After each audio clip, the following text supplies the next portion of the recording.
नमस्कार दोस्तों, मैं हूं विवेक वर्मा और वर्मा स्टोरीज में आपका एक बार फिर से दिल की गहराइयों से स्वागत है। कहते हैं हर कामयाब मर्द के पीछे एक औरत का हाथ होता है, लेकिन हम अक्सर सिर्फ उस कामयाबी की चमक देखते हैं, उस औरत के हाथों के वो छाले नहीं देखते जो उस कामयाबी की नींव रखते रखते पड़ जाते हैं।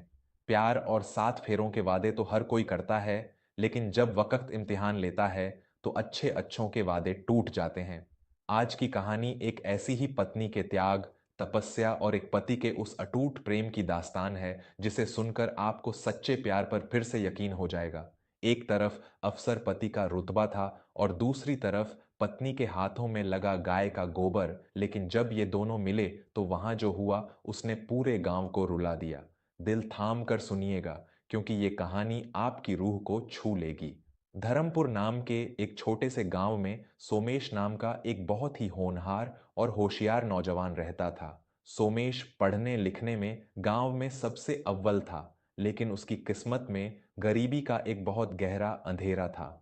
जब सोमेश कॉलेज में था तभी उसके पिता का देहांत हो गया। पिता के इलाज में घर का सारा पैसा और जमीन बिक गई। घर में सिर्फ सोमेश और उसकी बीमार मां यशोदा रह गए। रिश्तेदारों ने, खासकर सोमेश के सगे ताऊ रामेश्वर और ताई बिमला ने, उनकी बची खुची जमीन भी धोखे से अपने नाम कर ली और उन्हें बेसहारा छोड़ दिया। इन्हीं कठिन हालातों में सोमेश की शादी पास के गांव की एक बेहद सीधी सादी और संस्कारी लड़की कल्याणी से हुई। कल्याणी जानती थी कि सोमेश गरीब है, लेकिन उसने सोमेश की आंखों में एक बहुत बड़ा सपना देखा था। सोमेश राज्य स्तर की सबसे बड़ी प्रशासनिक परीक्षा पास करके एक बड़ा सरकारी अफसर बनना चाहता था, लेकिन उस परीक्षा की तैयारी के लिए शहर जाना और वहां रहकर कोचिंग करना बहुत महंगा था। सोमेश ने अपने हालात देखकर अपना सपना मारने का फैसला कर लिया।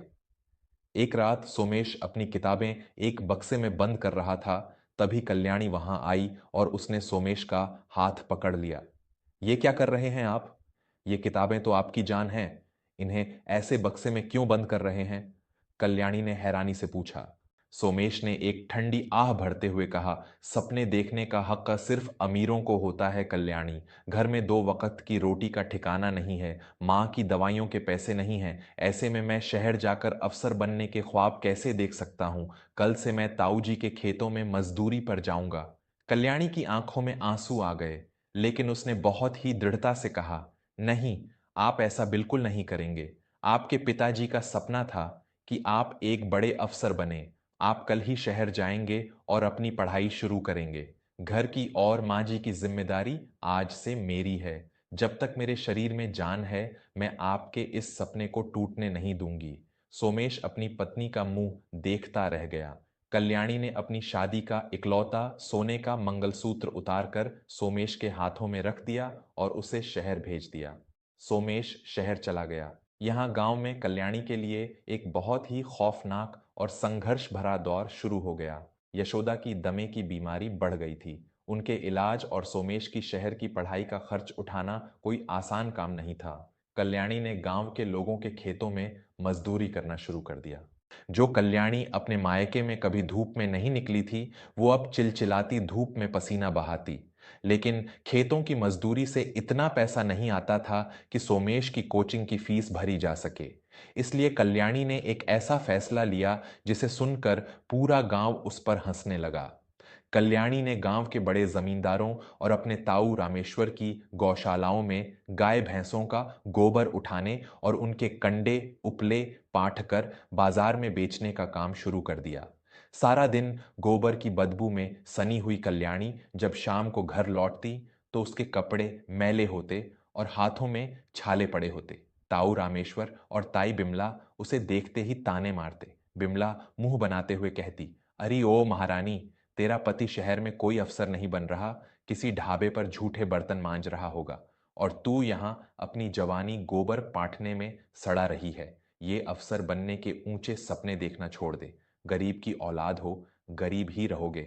कल्याणी अपने मैले कपड़ों से अपने आंसू पोंछती और बहुत ही शांति से जवाब देती, ताई जी, मेरे पति की मेहनत और मेरी इस तपस्या पर मुझे पूरा भरोसा है।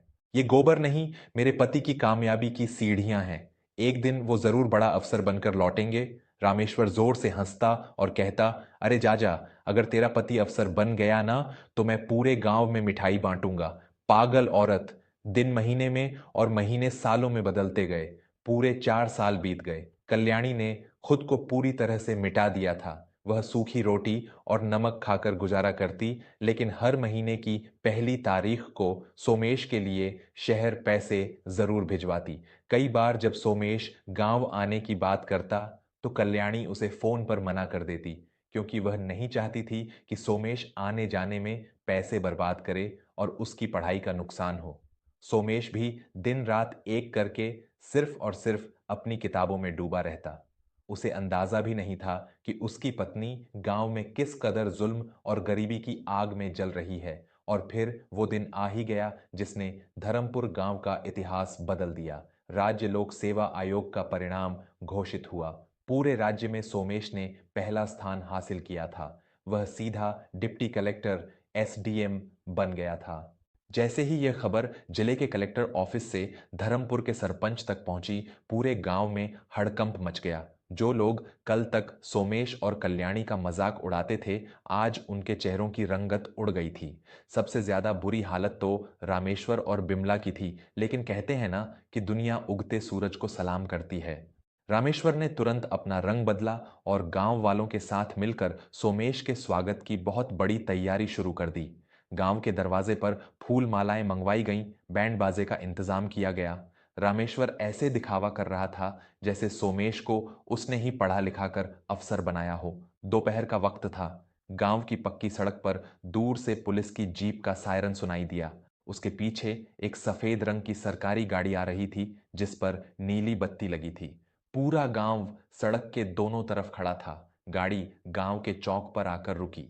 एक सिपाही ने दौड़कर पीछे का दरवाजा खोला और अंदर से सोमेश बाहर निकला। सोमेश ने बहुत ही शानदार सूट पहना हुआ था। उसके चेहरे पर एक अलग ही रुतबा और तेज था। रामेश्वर अपने हाथों में एक बहुत बड़ी फूलों की माला लेकर दौड़ते हुए आगे आया।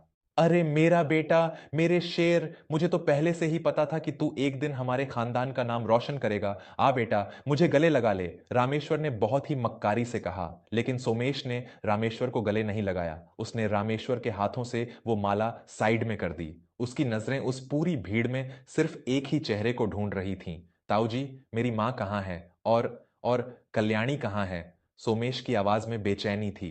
बिमला आगे आई और बोली, अरे बेटा, तेरी माँ तो घर पर है, और वो कल्याणी, उसे तो हमने कहा था कि नए कपड़े पहनकर चौक पर आ जाए, लेकिन वो तो अपने उसी काम में लगी है। तू उसकी बात छोड़, पहले गांव वालों से मिल ले। सोमेश को कुछ समझ नहीं आया। वह बिना किसी से कुछ कहे अपने पुराने और कच्चे घर की तरफ भागने लगा। पूरा गांव, पुलिस वाले और रामेश्वर सब उसके पीछे पीछे भागने लगे। सोमेश हांफते हुए अपने घर के दरवाजे पर पहुंचा। घर के बाहर बाड़े, गौशाला में जो नजारा सोमेश ने देखा, उसके पैरों तले जमीन खिसक गई।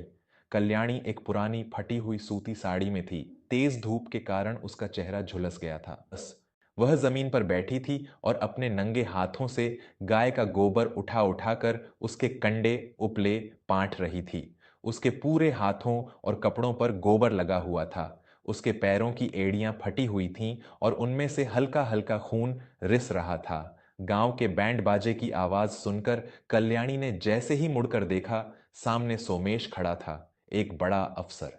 कल्याणी को अपनी आंखों पर यकीन नहीं हुआ, लेकिन अगले ही पल उसे अपने मैले कपड़ों और गोबर से सने हाथों का एहसास हुआ।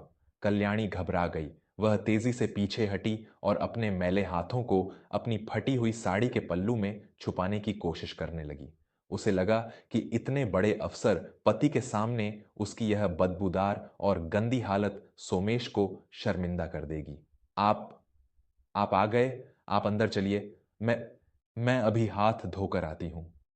मेरे हाथों में बहुत बदबू है। आपके कपड़े गंदे हो जाएंगे। कल्याणी कांपती हुई आवाज में बोली और पीछे हटने लगी। गांव वाले और रामेश्वर सब तमाशा देख रहे थे। सबको लगा कि अब सोमेश एक अफसर बन गया है।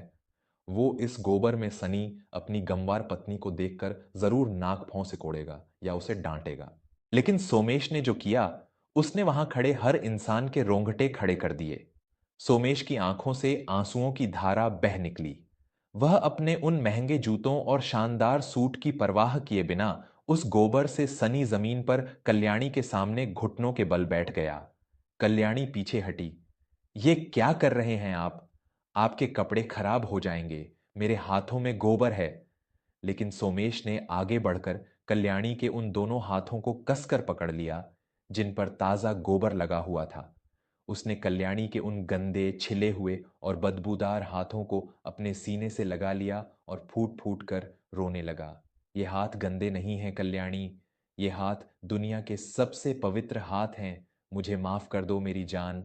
मुझे अंदाजा भी नहीं था कि मेरे सपनों को सींचने के लिए तुम इस नर्क की आग में जल रही थी। सोमेश ने कल्याणी के उन गोबर लगे हाथों को अपने माथे और अपनी आंखों से लगा लिया। उसका शानदार सूट और उसका चेहरा गोबर से सन गया था, लेकिन उसे कोई परवाह नहीं थी। कल्याणी भी जोर जोर से रोने लगी।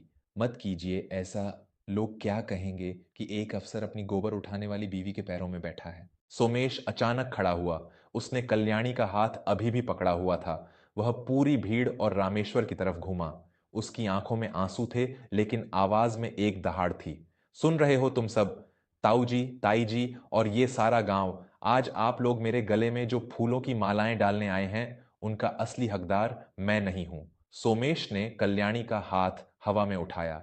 इस कामयाबी की असली हकदार मेरी कल्याणी है। इसके इन हाथों से जो गोबर की महक आ रही है ना, वो मेरे लिए दुनिया के सबसे महंगे इत्र से भी बढ़कर है। कल्याणी के इन छिले हुए हाथों ने ही मेरे कंधों पर ये अवसर के सितारे लगाए हैं। अगर ये मेरी ढाल बनकर इस गोबर और मिट्टी में नहीं तपती, तो आज मैं कहीं ढाबे पर बर्तन मांज रहा होता। सोमेश रामेश्वर के पास गया और उसकी आंखों में आंखें डालकर बोला, मुझे सब पता है ताऊ जी कि मेरी गैर मौजूदगी में आपने मेरी पत्नी को कितने ताने मारे हैं। आज से मेरा और कल्याणी का इस गांव और आप जैसे स्वार्थी रिश्तेदारों से कोई वास्ता नहीं है। वहां खड़े हर गांव वाले की आंखें शर्म से झुक गई थीं। रामेश्वर और बिमला का सिर जमीन में गड़ा जा रहा था। जिन सिपाहियों ने सोमेश के साथ आए थे, वे भी इस दृश्य को देखकर अपनी आंखों से आंसू पोंछ रहे थे। सोमेश घर के अंदर गया। यशोदा अपनी चारपाई पर लेटी रो रही थी। सोमेश ने अपनी मां के पैर छुए, उन्हें सहारा देकर उठाया। बाहर आकर सोमेश ने बहुत ही प्यार से कल्याणी के आंसू पोंछे। उसने अपनी सरकारी गाड़ी का दरवाजा खोला और अपनी मां और कल्याणी को पूरे सम्मान के साथ उस गाड़ी में बैठाया।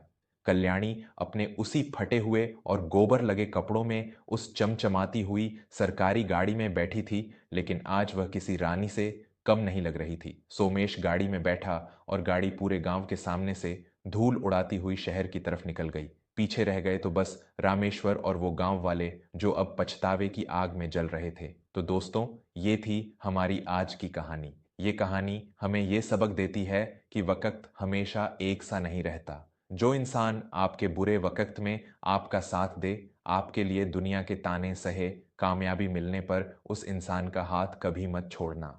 कल्याणी जैसी पत्नियां हर किसी की किस्मत में नहीं होती, और सोमेश जैसा कदरदान पति आज के जमाने में बहुत कम मिलता है। जब एक इंसान अपना गुरूर छोड़कर अपने जीवन साथी के संघर्ष का सम्मान करता है, तब वो रिश्ता भगवान के आशीर्वाद से भी बड़ा हो जाता है। आपको ये कहानी कैसी लगी? अगर आप सोमेश की जगह होते तो क्या करते? मुझे कमेंट्स में जरूर बताइएगा। मैं हूं आपका दोस्त विवेक वर्मा। मिलूंगा आपसे अगली कहानी में एक नए जज्बात और एक नए सबक के साथ। तब तक के लिए अपने जीवन साथी का सम्मान करें, उनका साथ दें और हमेशा खुश रहें। धन्यवाद। खुदा हाफिज।